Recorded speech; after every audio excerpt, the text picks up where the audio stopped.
প্রভোস্টের অনুমতি ছাড়াই তার বরাত দিয়ে শিক্ষার্থীদের হল ত্যাগের বার্তা দেওয়ার অভিযোগ উঠেছে কুমিল্লা বিশ্ববিদ্যালয়ের শেখ হাসিনা হলের শাখা ছাত্রলীগ নেত্রী কাজী ফাইজা মেহজাবিনের বিরুদ্ধে।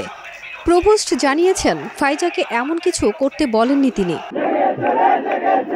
বুধবার সকাল 10:30টায় শেখ হাসিনা হলের শাখা ছাত্রলীগ নেত্রী কাজী ফাইজা মেহজাবিন হলের মেসেঞ্জার গ্রুপে একটি মেসেজ দিয়ে জানান, যেহেতু সরকারের সিদ্ধান্ত তাই প্রভোস্ট ম্যাম সকলকে হল ত্যাগ করতে বলেছেন, তবে এ বিষয়ে কাউকে জোর করবে না।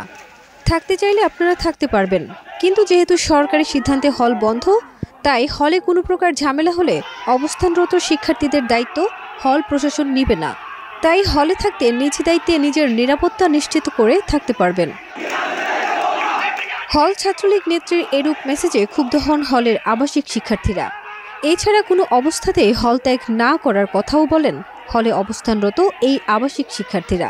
এ বিষয়ে বিশ্ববিদ্যালয়ের 15তম আবর্তনের গণযোগাযোগ ও সাংবাদিকতা বিভাগ ও শেখ হাসিনা হলের আবাসিক শিক্ষার্থী আমিনা ইকরা বলেন, হল থেকে নির্দেশ হোক বা যে কোনো অফিসিয়াল নির্দেশ, সেটা অফিস সহকারীর মাধ্যমে নথিভুক্ত হয়ে আবাসিক শিক্ষার্থীদের কাছে পৌঁছানোর কথা।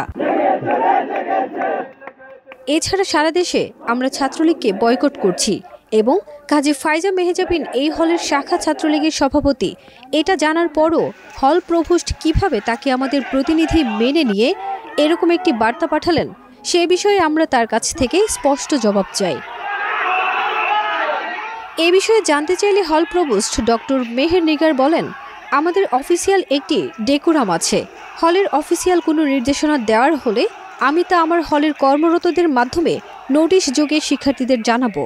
আমি কাজী ফাইজা মেহজাবিনকে এ বিষয়ে কোনো তথ্য হলের আবাসিক শিক্ষার্থীদের জানাতে বলিনি, বরং সে এই বিষয়ে কল দিয়েছিল বিধায় তার সাথে আমার কথোপকথন হয়েছে শিক্ষার্থীরা থাকতে পারবে কিনা বা থাকতে পারলেও কোন প্রক্রিয়ায় থাকতে পারবে, এর বাইরে তার সাথে কোনো কথা হয়নি। তবে এই ব্যাপারে নানাভাবে চেষ্টা করেও শাখা ছাত্রলীগ নেত্রী কাজী ফাইজা মেহজাবিনের কোনো বক্তব্য পাওয়া যায়নি। ফারজানা নিকিতা, দেশ রূপান্তর।